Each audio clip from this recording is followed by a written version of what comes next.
Okay, good evening, everyone. Thank you for participating, and I hope you find the talk meaningful and helpful.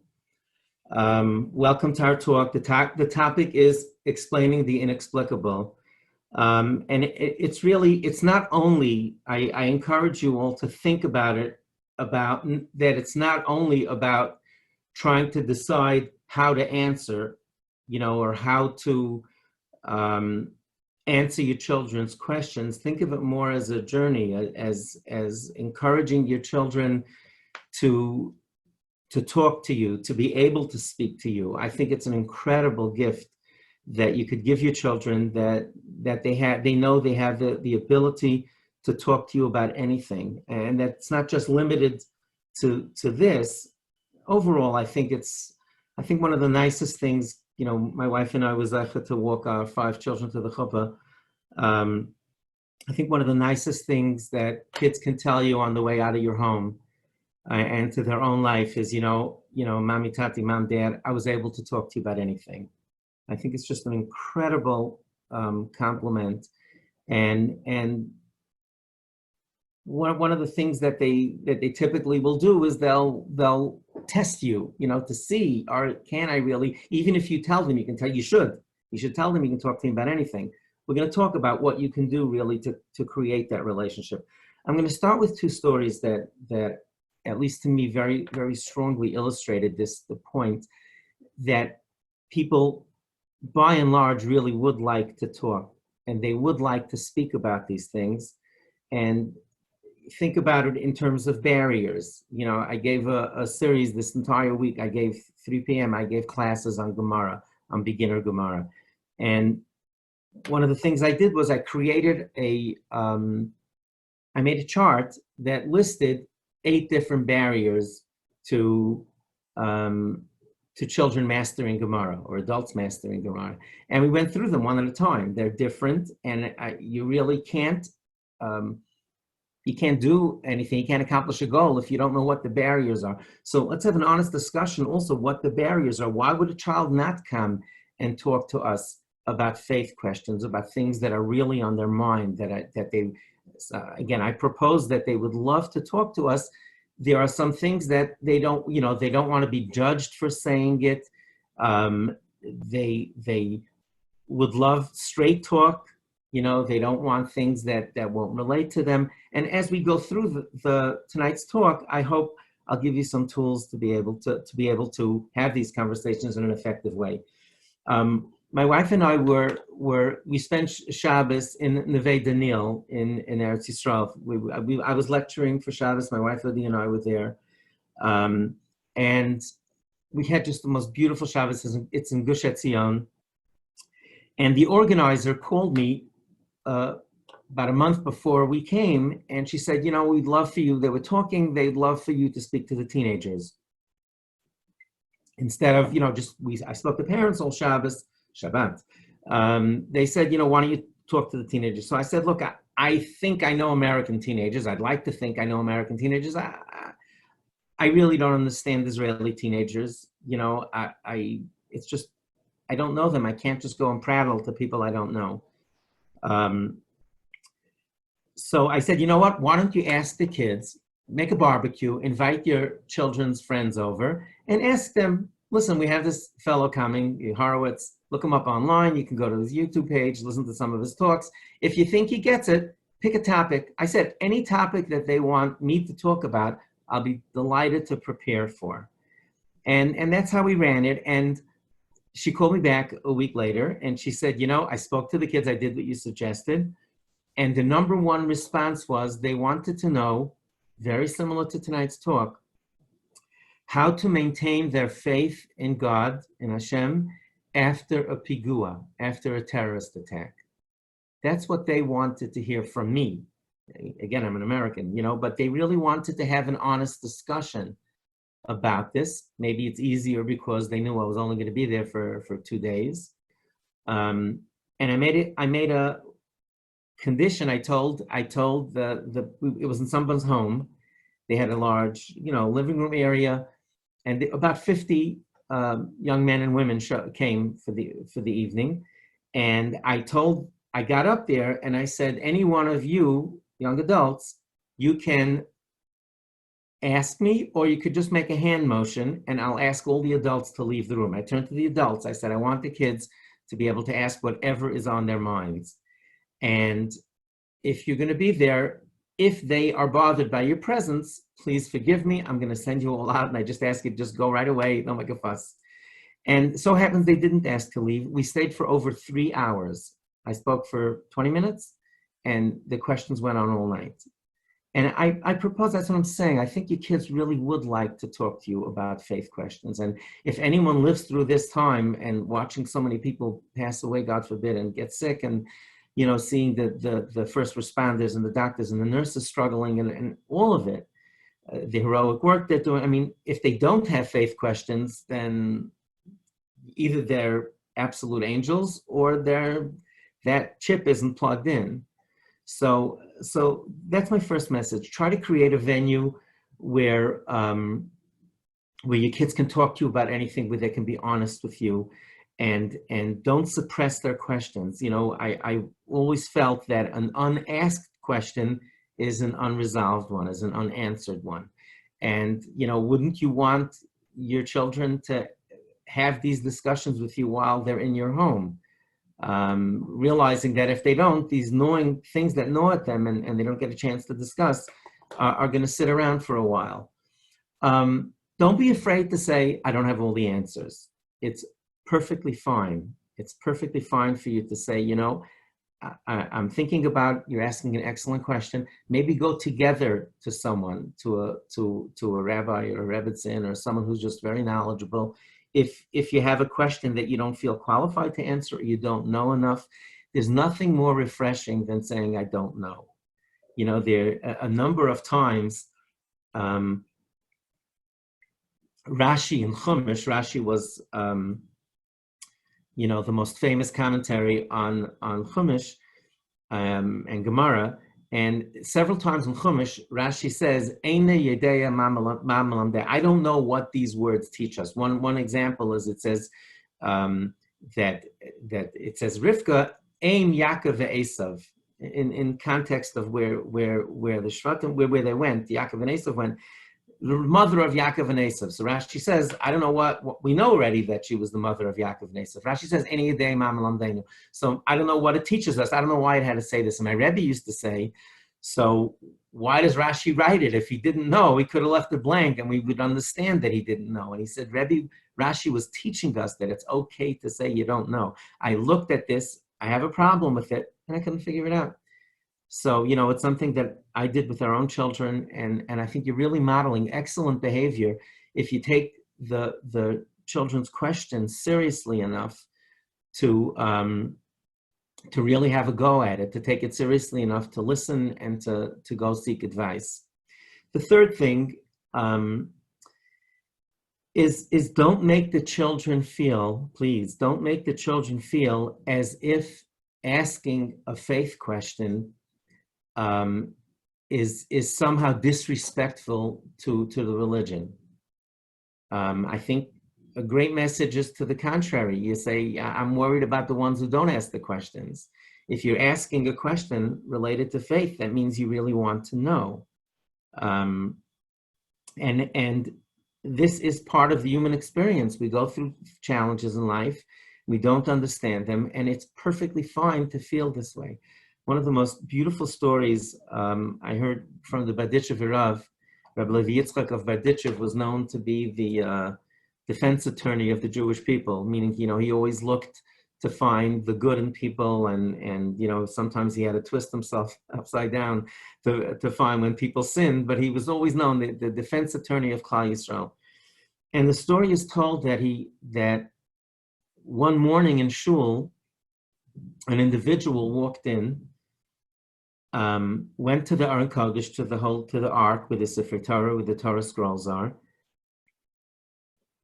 He opened up the parochas, the cover. He opened up the cover on the Aron, opened up the Aron Kodesh, and he started yelling at God in the first person, as if he was talking to one of us, to a person. And he was screaming, and he said, "What's the backstory?" his cow had died the night before, and he was a poor man, and he was heartbroken. So he went into shul and started yelling, and he wanted to yell at God. So he opened up the Aron Kodesh and he started yelling in the first person. How could you do this to me, God? There's rich people in town who have hundreds of cows. You had to take money. You have to start up with a poor person like me. And the people in the shul, the story, I mean, I saw it written in a sefer. The story goes that the story is told that the people in the town went over to him, to this individual who was heartbroken and yelling, and they wanted to yank him out of shul. He was blasphemous. He was yelling at God, you know. So there was a whole tumult. They wanted a whole fuss there. They would think people wanted us to be yelling. It's not respectful. Stop it. You're a heretic. And not bikaris. And the Baditcher Rav told them, he said, Ich bin mekana sein kesher mit der Rabbeinu Shalom. He said, I envy his relationship with God. He talks to God like he was talking to one of his friends. And I think that's really when kids express themselves in ways, and they might not have it perfectly articulated, you know, in a polite way. I can't really understand how God does this. Maybe they might express it in a more crude way, or what is God thinking? How could he do this? I encourage you, try not to be put off by what they're saying and even how they're saying it. It's a fair question. It's a valid question. And it's okay to go through these emotions. Now the question of, ultimately the question boils down to, why do bad things happen to good people and vice versa? And this is a question that has existed since the beginning of time. Our Chazal tell us that Moshe Rabbeinu asked this question to God. I'm going to be speaking a little bit more about it later, but our Chachamim, the Gemara and Brachas, that right after Moshe Rabbeinu, the Bnei Yisrael had Chet Egel, they sinned with the golden calf. When they left Mitzrayim, when they left Egypt, they had lots of gold that they took from the Egyptians, and they crafted an Egel Hazav, a golden calf, and there was a Gzar Din against them. There was a judgment, and Moshe goes to HaKadosh Baruch Hu, to God, and challenges God and says, no, you can't do this. These are our people, and Moshe Rabbeinu successfully saved the Jewish people from destruction. Then he tells Hashem, it's right after Kisisa, right after the Chet Egel. So Moshe Rabbeinu, suddenly, it seems a little out of context, he says, Haydi'eni na'as d'rachecha. Teach me your ways. I want to know about you. Tell me, let me understand this. And our Chachamim tells, the Gemara in Bracha says, the Talmud says that he had this question. He said, I want to know why some things don't seem to be right.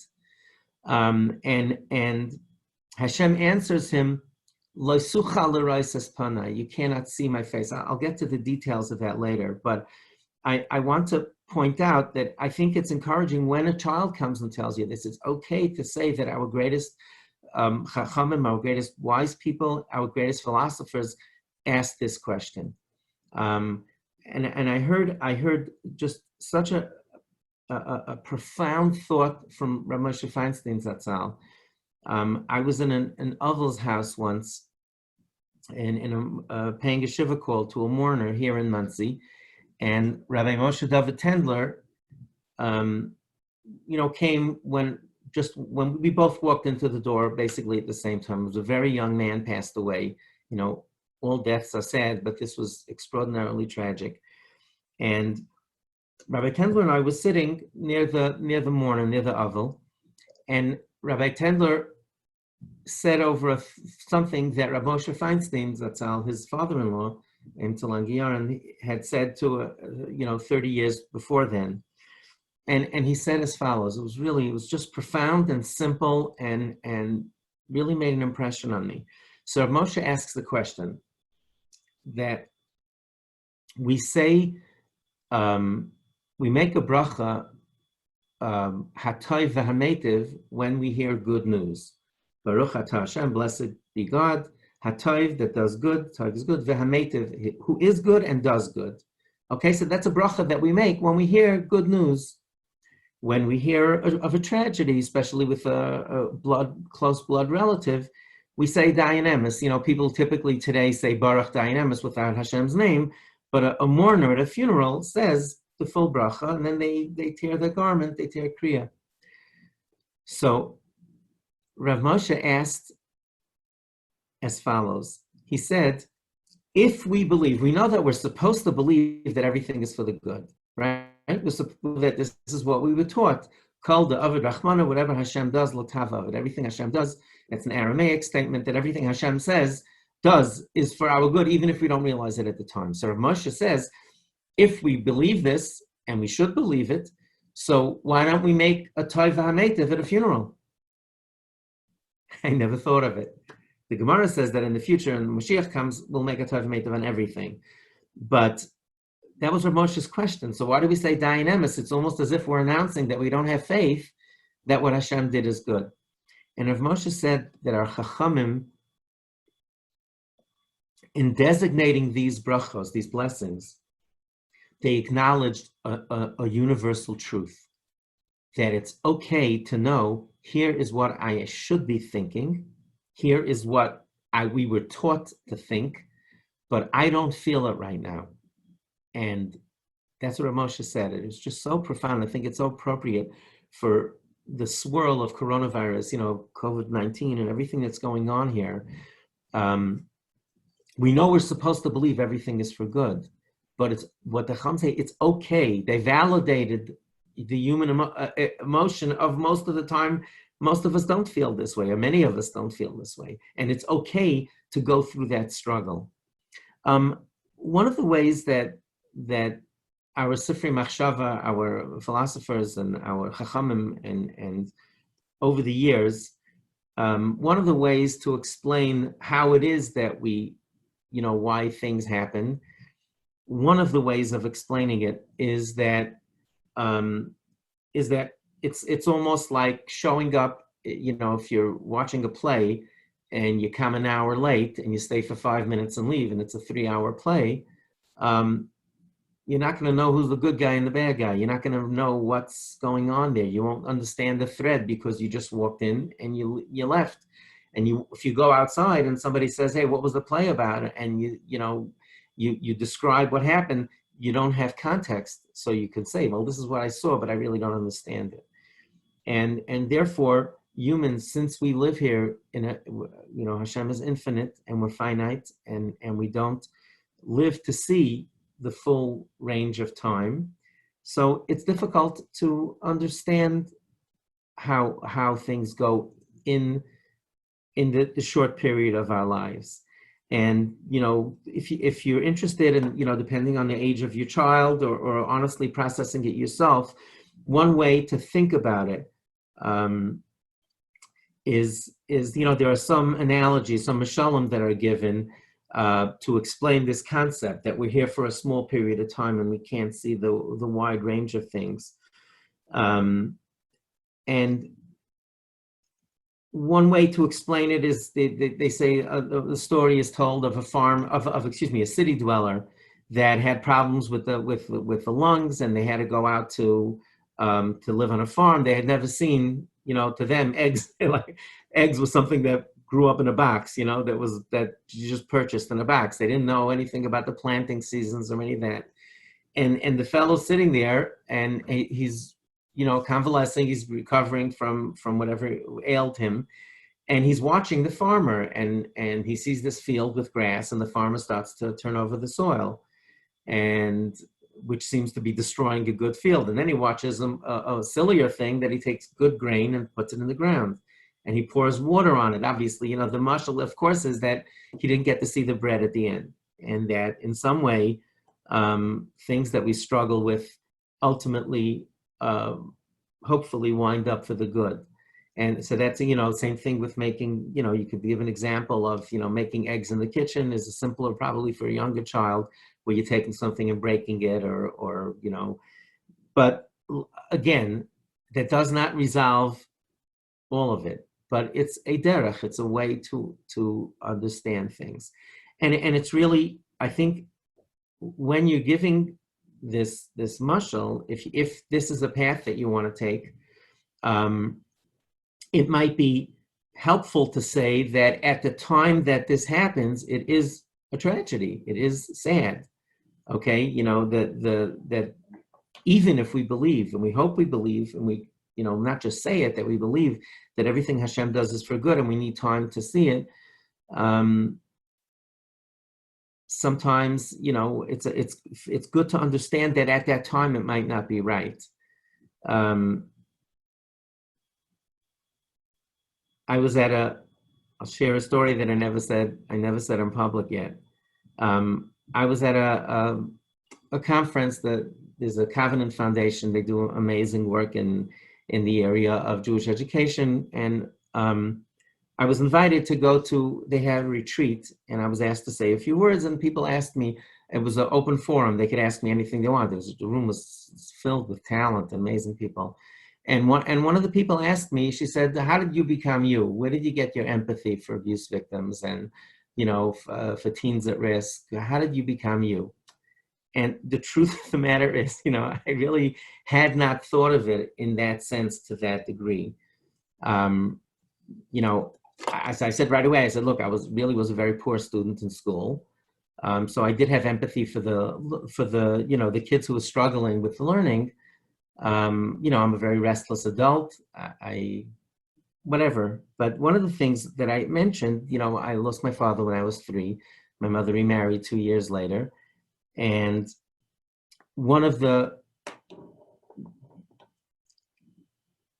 it was fascinating to me as I grew up, looking at the world through my mother's eyes. And she was alone for 2.5 years before she remarried. Thankfully, she remarried a wonderful person. We said Kaddish for him. He raised us. I lied 3. You just said Yisker. I lied 3 of them. So my mother always, this is what I answered on the spot. She related to people. Her appreciation of people was really, people who lived during that time period, was really how they treated her during those 2.5 years. It was an absolutely fascinating thing. I don't even know if she thought about it like that. But, people who did the smallest act of kindness to her, she couldn't, 50 years later, she couldn't do enough to say thank you. And people who accidentally slighted her, she just, it was, and I think this is what I told folks there. I was talking about my own, challenges as a student, but this, looking at the world through my mother's eyes, I got to see what it meant to somebody who's going through a tough period to have, a firefighter run in when everybody's running out. And so one of the people there asked me, and I think it's relevant to this discussion, one of the people there asked me, he says, well, would you trade it back? Would you take your father back and not have whatever positive things came about from this experience?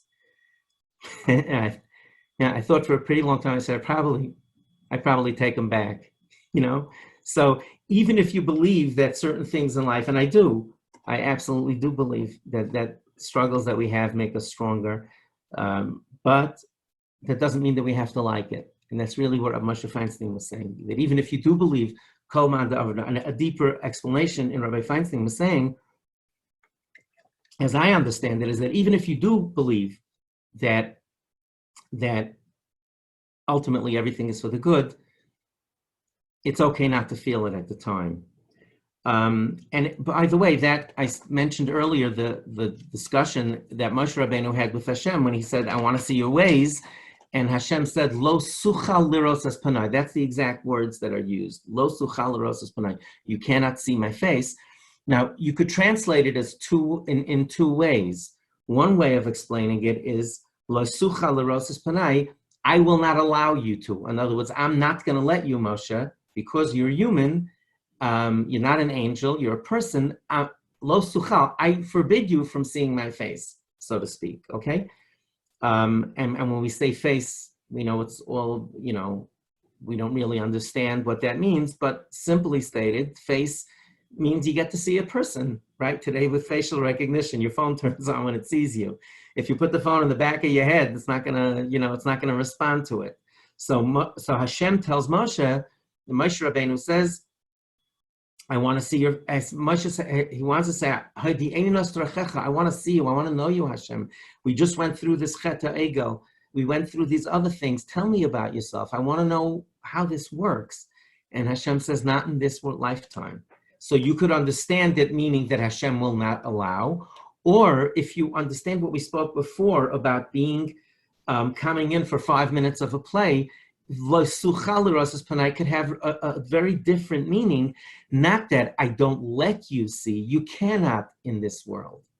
And that would really fit very well, that second interpretation of you cannot see means that you physically just can't see. Because you're living here for such a short period of time, even if I allow you to, you won't be able to understand it like that.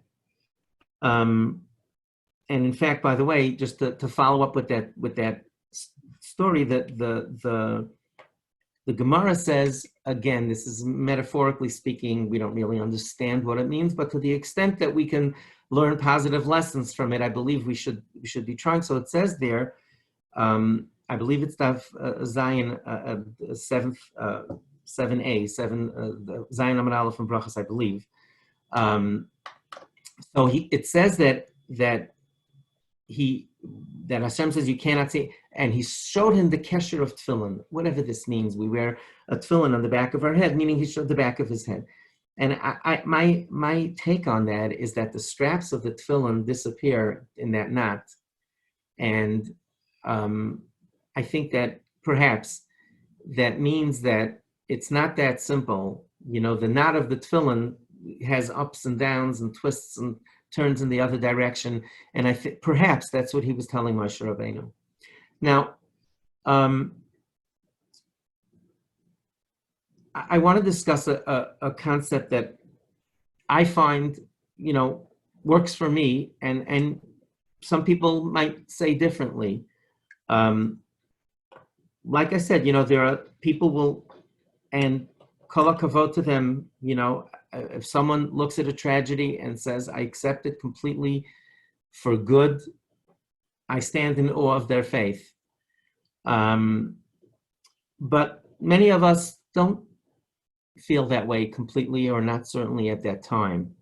So this is something that, how I understand it, I went for training in grief counseling because I work with abuse victims and with teens at risk. They winds up unfortunately dealing with a lot of tragedy. And as a school principal in our yeshiva, I was a school principal in Yeshiva Achinoim for over 20 years. Nebuch, we went through 3 tragedies. 3 mothers passed away, and we lost a wonderful teacher to a car accident. And I wound up wanting to be able to comfort my students. Of course, we called in professional grief counselors, but after they left, I wanted, what I'm suggesting that you all do as parents, I sat down with the kids and I let them talk, and I listened, and I encouraged them to share their thoughts, and that's the process that I encourage you. And then obviously when they're doing this question comes up. And I don't think this is appropriate to tell to a 5-year-old or a 9-year-old. It might be a little bit over their heads, but to the older students, and my own understanding is that the Gemara has a concept, a thing called teku. It's an abbreviation. Tishbi, Yatar, it's Kushiyas, Levi's, that Eliyahu Tishbi, Eliyahu Navi, the Gemara sometimes asks questions that are not resolved. And the Gemara says at the end, it's teku, it's something that we don't understand, and Eliyahu Navi is going to have to answer this question. Okay, that's the expression, teku. And I feel that I think some things in life are teku. My dear friends, like I said, if someone doesn't go with this teku thing and says everything Hashem does is good, I accept it that way, again, I stand in awe of their faith. I understand it a little differently. And I think there are some things in life that you just won't understand. That's how I understand it. I mean, I can give you some svarim and Sefer Machshava that explain it along these lines, but not exactly the wording, but the concept.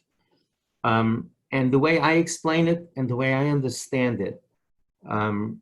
Take an example. You know, one can make the argument that the word faith means that you don't understand everything. Because if you understand everything, what do you need faith for? I think faith, so why do you believe then?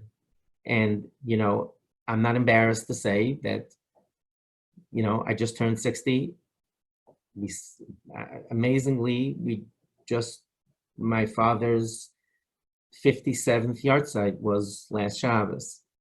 That's a long time, 57, that's a very big number. And the truth is, I don't understand it. I imagine that I never will. It's a tekel. It's a tekel. I don't pretend to say that I understand it. It's a tekel. It's something that's just, you have to live with sometimes not. So the question comes, so why do you believe in Hashem if you can't understand this? The analogy that I give, think of when you're dating someone, okay? You know, two single people meet and they go through the dating experience. Truthfully, I'm the exception, but most people are not 100% sure when they marry their spouse that it's right. Nobody really is. You never say 100%. You know, so you meet the first time, you say, if, you know, they would put the odds down at 2%, right? And then you get to know each other and you're compatible and you have shared interests and you enjoy spending time together and you go through some of the other discussions about where your lives are headed. And as that number starts to grow, you know, hopefully, or if it doesn't grow, then you move on and you date somebody else. But that is the dating experience, is going from 0% to 2% to up that number as you spend time together. Does anyone get to 100%? Of course not. So if you're impulsive, if you're an impulsive person, maybe 70% is good enough for you. If you're very conservative and you're very cautious, you might need to wait till 97% or 99.5%. And you might date for years until you really have that comfort level, while someone who's more impulsive and a dreamer will say, oh, great, I see everything's fabulous, let's go. You know, we're going to have the best life in the world. Baruch Hashem, my wife is the first girl I dated, and I married my best friend. I thank Hashem every day for it. But that last little bit I think is very relevant to this Teku discussion. I think that faith means that I believe in HaKadosh Baruch Hu, I believe in God. And that little bit that I don't understand, the tragedies perhaps around us sometimes, or losing a parent, or going through people who are born that have, with physical disabilities that they live with their whole lives. Maybe some of them say it's all for the good, and maybe some of them struggle with the take all their lives. But that's how I understand it. That's how I understand it. It works for me. I'm able to explain it to my students and my children and people who come to me in times of tragedy, trying to figure out where this all fits in. I find it easy to say because that's how I feel. I don't feel that there are every single thing in my life I understand why it's good. I'm a Teku guy. I say it because I mean it, and that's how I really feel. And you can think of it in many different ways. If you've been going to someone for advice for 20 years and that person seems wise and stable and settled and just always helps you, this man or woman seems to understand your soul and help you out. And they say something after 20 years that doesn't make sense to you. In all likelihood, you might wind up following. I had such an experience with my Rebbe Rav Tam, not for now, some other time. But he told me something that I had a career decision to make, and it made no sense to me, and it took me 2 days to do what he said. Thank God I did, but I did not see it at the time. So, when you have this faith in a person, even if there's something you don't understand, you're likely to take it. Another very pedestrian analogy is most of us have betachon in ways, okay? The ways that gives you directions. I know myself, I live in New York, so there are so many different highways to take from Muncie to New York or anywhere around there. I grew up pre-Waze, so I memorized all of it. But many times Waze will say something that doesn't make any sense to me. Usually I'll follow Waze. Why? Because, 99 out of 100 times they took me there. Sometimes they don't take you the right way. But so I think that's just another way of explaining it, perhaps to ourselves or to somebody else. And like I said, this is a process. As far as the children are concerned, like I said at the beginning, I just want to review it before I want to talk about the grieving process, and we'll call it a night. So I think as far as ourselves go, it's okay to struggle. It's okay to grapple with this. It's okay not to have an understanding. It's okay to say, there are some things that we're gonna have to talk this one over, and it's okay. It's okay to feel this way. But as far as the children go, I think the three main underpinnings of being able to present yourself as a resource to your children, to be able to help them with faith questions and help them figure it all out, I think try to create the environment where kids are comfortable talking to you. If you're interested, I believe the talk, I believe it's on my YouTube page. My YouTube page is just Yakov Horowitz. You can go to YouTube and just search Yakov Horowitz. Most of my talks over the last 5-6 years are up there. I give a talk called "Would Your Kids Tell You?" It's in the context of child safety. One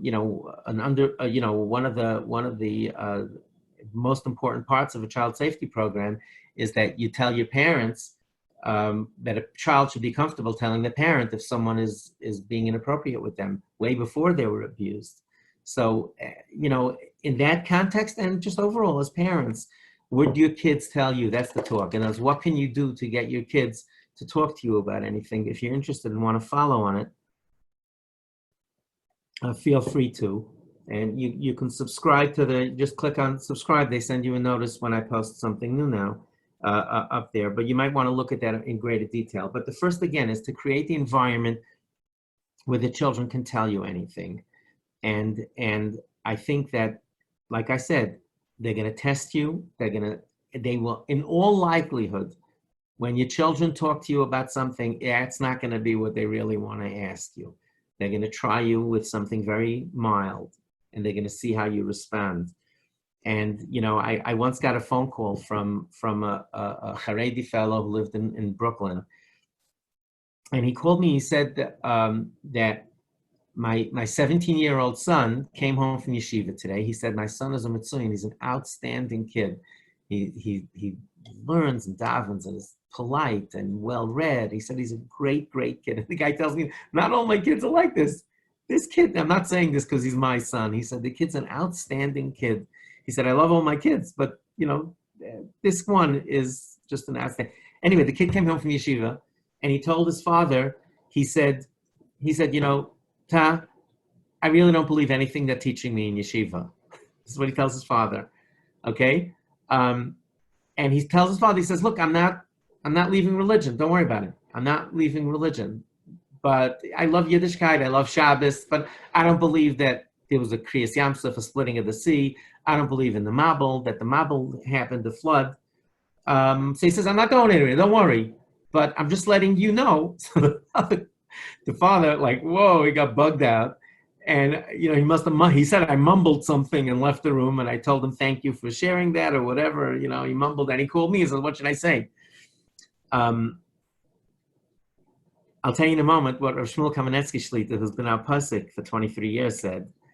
But before I hung up with the father, I said, I got to tell you, you are an amazing father, because I think a very small percentage of kids who feel this way would be comfortable enough telling it to their parents. And I absolutely believe that. I said, especially, you sound like a very Haredi person, and that would be something that would be devastating to others also. But like, it wasn't the time. He didn't sound like this was the time. Obviously, he made his child comfortable enough. I think that's what I really mean. And it doesn't come overnight. Don't expect it to happen overnight. It's a process. It so happens, and it really relates to this, the dafka. I didn't prepare it in my talk, but now that I'm thinking about it, it's a perfect segue to I called Rav Shmuel Kamenetsky. I prepared, I had two things that I would answer the father, which I tell my son. So I called Rav Shmuel Kamenetsky. I said, Rosh Hashiva, a fellow asked me this question, what should the father say? And he really blew my mind. On the spot, he said this. He said, Rav Yakov, the father should say, Yimei Shnaseinu Behem Shivim Shana. We say in davening Friday night, it's in Tehillim, that our lives are here, we're here for 70 years, that we have a finite amount of time. So Shmuel told me in Yiddish, he said, but it's not an actuary giving you he didn't say that, but I'm saying, what's the point in telling us 70, 80 years? What does this mean? So this is how Shmuel said. He said that his understanding of it is that we come here to this world in choshech, in darkness. We don't see God. We have a Torah that Hashem left us with his, I used to always tell my students that we have a conversation with Hashem. When you learn, Hashem's speaking to you. When you daven, you speak to him. That's a vibrant conversation.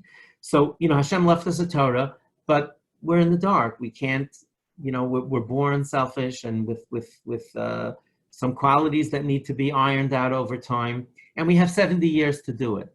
And people have 70 years to find HaKadosh Baruch Hu, to find spiritual meaning in life. This is a quote. So he told me that was the background. So he said it very quickly in Yiddish, but I just explaining, you'd appreciate what he said. So he told me, and he hinted literally, he said, the father should tell the kid, instead of saying, I can't believe you feel this way, quote, Rav Shmuel said, the father should tell his child, he said, you have 53 years to go. That was the quote. You have 53 years to go. In other words, he's 17 years old. You don't believe in some parts of the Torah. Okay, so study and learn and develop, and you'll see. If you're interested in following up more on that, you can do a Google search for Yakov Horowitz, Not Yet, Notyet, Not Yet. I wrote a piece in Mishpacha magazine mentioning this discussion and encouraging parents. It was really about this talk tonight, the same concept, about encouraging parents to allow children to have these to air their faith questions with you, to discuss it with you. And that was Rav Shmuel's message. Not yet. It's not saying that you're wrong for saying this, or it's a terrible thing to say, that you don't understand the Mabul or anything else. Not yet. Take your time, learn, study. I'm here, I'm around to discuss it with you. So again, create the venue that children should be able to talk to you, and create the type of relationship. It's okay to say, I don't know. It's okay to say you don't know, and then preferably read and study and go to people and look at Sifrei Machshava. If you're able to, if you're able to learn on your own, that's great. If you can't, then like I said, go together with somebody, and most importantly, teach the children that it's okay. It's not disrespectful to have this. Just some things on the grieving process before we go. And thank you for listening, and I really hope you found it meaningful. There's a certain predictability to things. I encourage you to look it up if you're not familiar with it. There's the Kubler-Ross, it's called. Kubler-Ross, K-U-B, I believe, Q-L-E-R, Ross. This came up with 5 grieving stages. And just to understand that if, God forbid, in this trauma in this COVID-19, if you really are dealing with a loss that's very close to your family, Hashem should comfort you if that's the case. The people don't grieve the same way, and they don't express themselves in the same way. You know, the Kubler-Ross goes through 5 grieving stages. There's denial, bargaining, anger, depression, and then acceptance. Okay, I'm not sure that's the exact order. Denial definitely is first, acceptance is last. I think it's denial, bargaining, anger, depression, and so we go through these phases. What's important is, what's important if you're with someone who's grieving, you're observing someone who's grieving. It's not like they go through one and then they're done with it. It cycles. It cycles. People who come to acceptance even sometimes feel angry and sometimes bargain and sometimes like you have a hard time getting used to the new reality. So just understand it yourself. I have found in my own yeshiva, I would go in with our own children. I would tell this to the kids themselves, because if they feel themselves cycling through these steps, you know, they shouldn't feel weird that they're going through it, that this is a normal stage. You know, it's comforting when you look at literature and you say, oh, that's what I'm feeling, and that makes sense. So many people will find it comforting if you explain to them that this is how we grieve. People don't grieve the same. The analogy that I used to use with my students, and it may be helpful to you as parents, if you're speaking to your children, I used to tell the kids to look at watch kids playing a baseball game. Okay, you're in a little league, a pirche league, or whatever. Your kids are in a league. They're playing baseball or soccer or whatever it is, hockey, and they win the championship. Look at how people respond differently to the same thing. The whole team won, right? They just won the championship, or they won a game, a close game. Look how people celebrate differently. Some people just go crazy, screaming, yelling, throwing things around, jumping all over the place, you know. Some people, you know, just applaud for 2 minutes, pick up their gym stuff and leave. And some people say, okay, great, we won. When's the next game? You know, it's very, very different how people celebrate. And one of the things that I used to tell them, I used to meet with the classmates of the kids who were sitting Shiva and say, you know, Yitzi's going to be back in school tomorrow. I don't know what he's going to want. You don't know what he's going to want. He might want to be treated like everybody else, and he might want you to talk to him and listen to him. And it might, just like people grieve differently, just like they celebrate differently. And that their friend, their classmate might cycle through it. One day he might be very moody and not want to talk to anybody, and all you could do is pat him on the back or just send him some language that, you know, that you know what he's going through and that you're around if he wants to talk to you. And then the next day he might act giddy. And so again, the people go through these phases. And it's important to understand when we're explaining it to our children that they themselves might feel that it's not wrong if during a mourning period they just want to make jokes and distract themselves. And it's okay if they don't want to talk to anybody. And in fact, one of the things that I would always say is that halacha supports this, because we see when we go to a beis level and pay a shiva call, we're not supposed to talk until we're spoken to. Why? Because you don't know what that person's thinking. You don't know if that person wants to be left alone, and if that person really does not want to talk. You know, when I've been in, you know, unfortunately, way too many times in shiva homes where people lost children, you know, where as my Rebbe Rav Pam used to say, Olamavs b'chalanenu, Yirmiyahu says that the death came through the window. Rebbe said that refers to Rahman al-Islam. You know, children are supposed to bury parents, right? Not the other way. So I can't recall one time visiting a parent that I ever said a word. Because what are you going to say? You know, I sit there, I hold their hand for a moment, and, you know, sometimes, so explain this to your children. Tell your children that it's okay for them to want to grieve in one way or grieve in another way. And, you know, another thing that my last message is that, you know, carrying this sports analogy, that we as a family, I think that this is a really good message for you, you know, to sit down with your kids, whether you do it one at a time or you do it together, whether you do it in a formal way. Again, this is up to you. This is how you work best.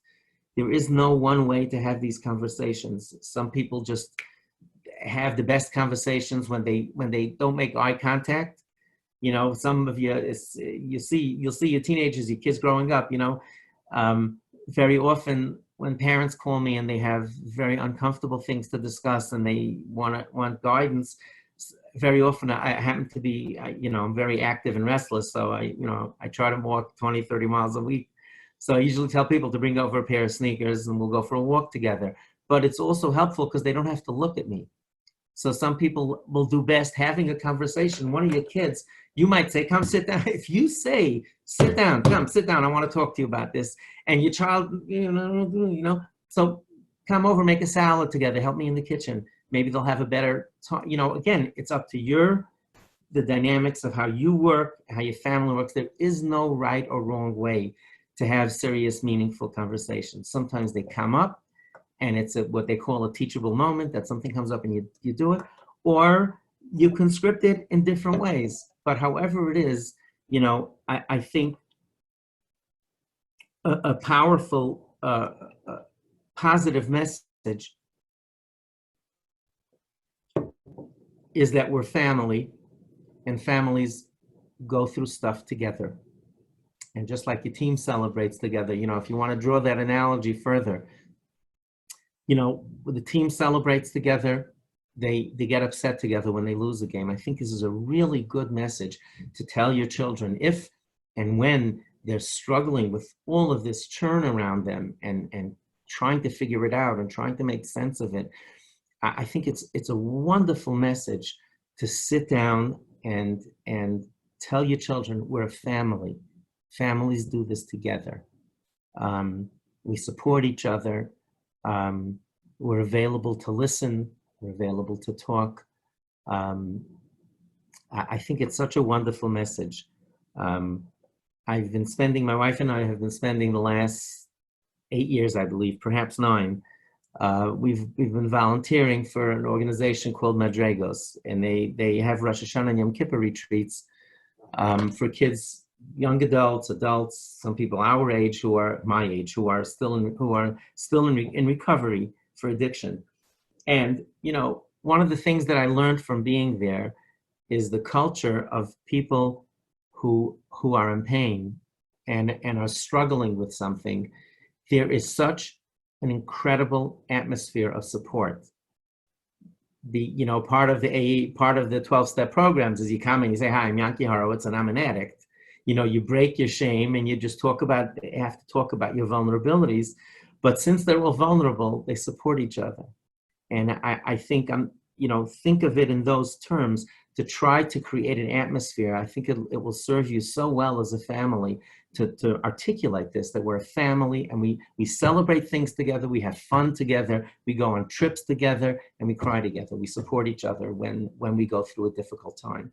Anyway, so one of the Kodak moments of the 8 or 9 Rosh Hashanahs and Yom Kippur's, the Yom Naram that I spent with the kids, was one day during davening, during the Yom Kippur davening, Rosh Hashanah davening, I put my head down and I started crying. You know, I listened to a lot of stuff from people during the year, and usually I try to keep my balance pretty well, but I just got a little carried away and I started crying.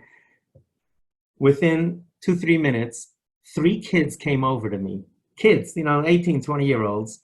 2 of them just patted me on the back wordlessly. When was the last time you saw this in a shul? One kid's crying, you guys cry, you just walk away, you don't know what to say. 2 kids literally patted me on the back.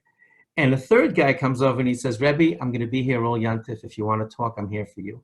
Okay. So that's the culture. That's what it looks like. And I think to the extent that you can try to create this in your family, you'll be giving them such a gift and utilizing this terrible time that we're going through and this tragedy to really build a family. This is what family units but brings people together if you somehow, can manage to do this. So I really wish you Mazel and Bracha. I hope you found this helpful. Hashem should give us all, Hashem should be kind to us, and this Mageifa, this plague, should end very, very soon with no more fatalities and no more people getting sick. Mazel and Bracha in the raising of your children. And again, I really hope you found this helpful. Have a good night, everyone. Thank you.